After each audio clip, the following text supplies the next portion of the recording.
It's almost midnight. It's a cool autumn night. You're driving alone down an old country road. There's no street lights, there's no traffic lights. You haven't seen another car for 30 minutes. You're starting to get a little bit sleepy. But up ahead on the road, just on the shoulder of the road, you see something. You see a person standing there. You start to slow down because you're thinking to yourself, could this person need my help? Did their car break down? Are they lost? You start to slow down. Yet the person doesn't look at you at all. They just keep looking ahead. You roll down your window and you ask them if they need any help. Maybe they nod their head. You offer to give them a ride. They get in your car. You go on your way. They're strangely quiet the whole trip. Eventually you look over to the passenger seat and you see that there's nobody there. This is a folktale that's been told over and over and over again ever since there's been cars. And before it was cars, it was trains, and before that, it was horse carriages. The folktale of somebody getting into your car. You think it's a human, but somewhere along the lines, you realize it was actually a spirit. It's one of my favorite folktales because it seems to always come up. And every decade or so, we see a new rash of these stories coming out of people claiming, whether they're a cab driver or just a good Samaritan, that somebody got into their car and then something weird happened.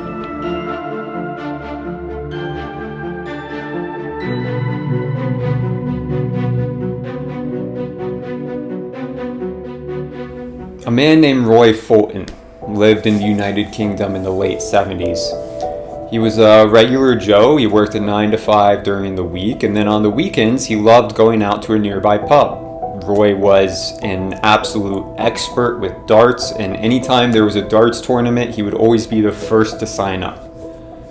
On one particular October night in 1979, Roy had just won a darts tournament. He was feeling pretty good about himself. He collected his money. He said, "See you later," to the bar patrons, even though it was still a little bit early in the evening. He got into his car and he took off. Roy lived about 20 minutes down the road in the next village. That 20-minute drive was primarily on only one road.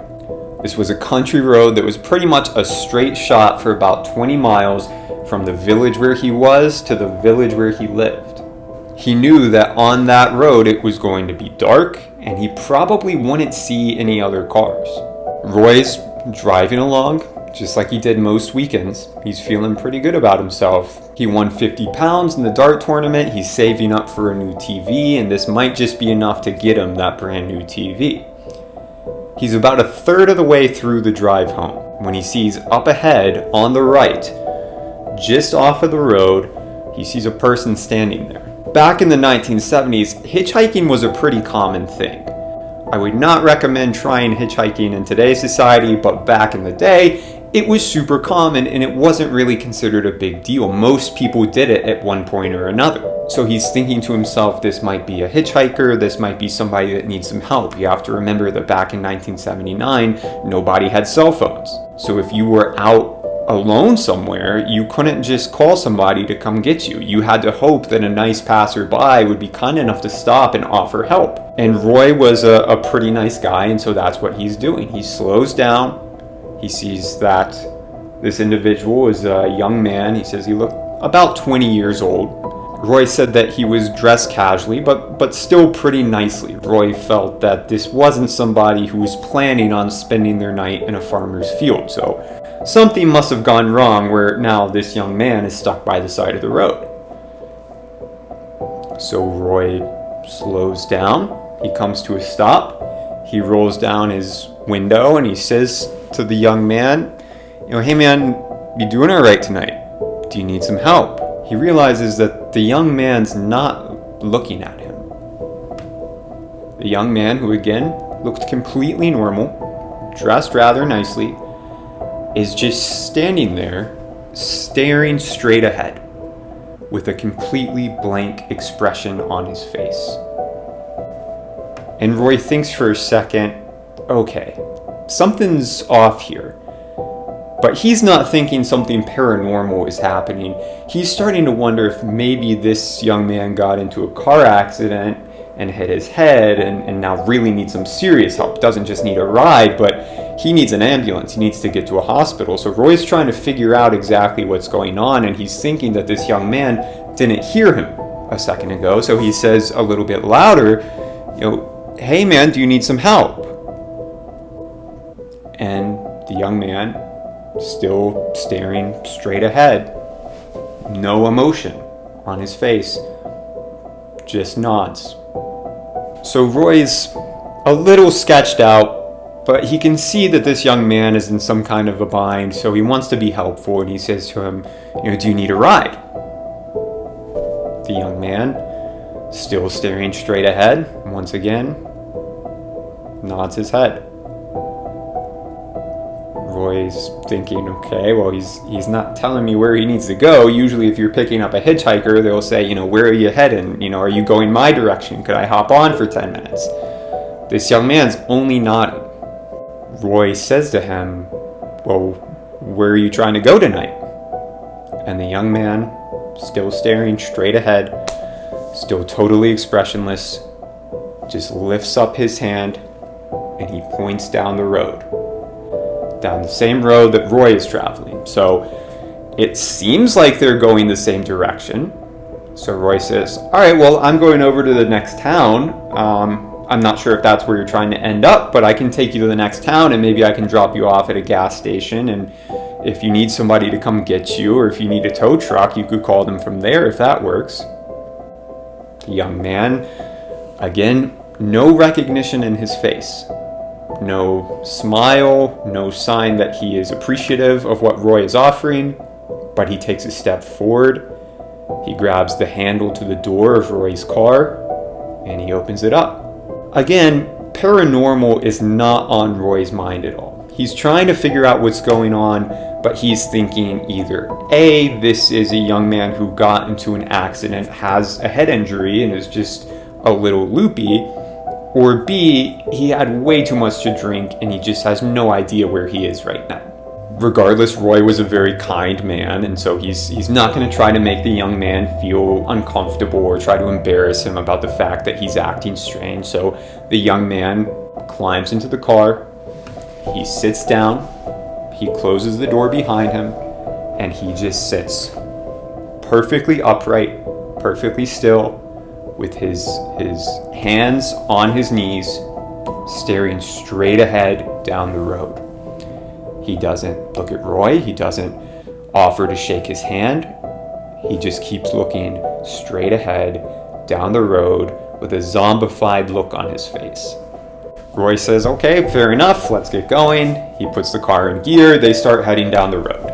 Roy's a very outgoing guy, and so he's trying to start a conversation. He's asking the young man, where are you heading from tonight? Where are you from originally? What do you do for work? And all of these questions get zero response. No recognition in his face, no words coming out of his mouth. Roy figures, okay, whatever's going on here, there's clearly an issue.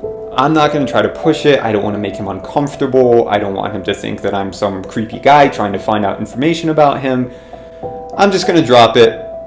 I can turn on the radio. We can drive without talking. It's no big deal.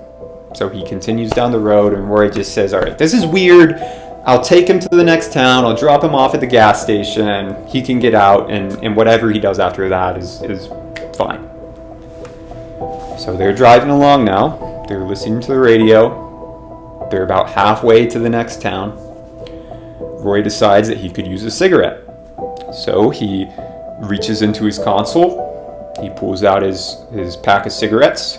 He opens it up, grabs one, puts it in his mouth, and he's about to light it when he figures, well, I'll continue to try to be polite. I'll offer the young man a cigarette. So Roy looks down at his cigarette pack again, just to make sure that, he has enough cigarettes to last him until the next day, and he's not giving away his last cigarette. He realizes he has enough, and he says to the young man, he says, hey man, would you like it? There's no one there. The young man was gone. Roy slams on his brakes. He's completely confused. This young man, he was just here.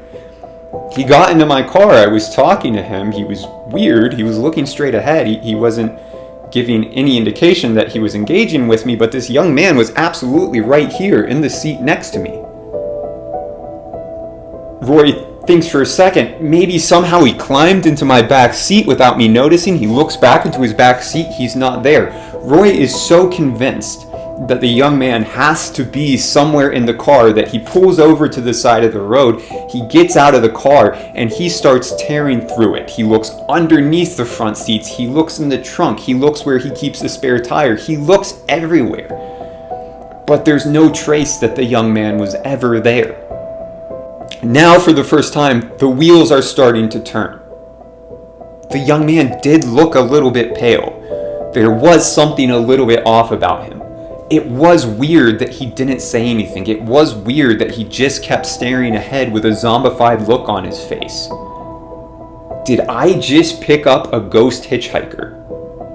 Roy is so freaked out that he hops back in the car, he slams the door, he turns the ignition, he puts it into gear, and he peels out doing a U-turn, going in the opposite direction because he has to get back to the pub to tell the other guys what he just experienced. He is that freaked out. He does not want to go home. He has to tell somebody about this crazy experience that just happened. Roy gets back to the pub, he bursts through the door, and he starts screaming and ranting about this crazy thing he just experienced. About the fact that he stopped for this hitchhiker and he thought he was a normal guy and maybe just had a head injury or too much to drink, but all of a sudden he was there and then he was gone. He evaporated into thin air. And a lot of people at the bar are kind of laughing at him at this point. But there's a few people at the bar who come up to him and they say, yeah, that's happened before on that exact stretch of road.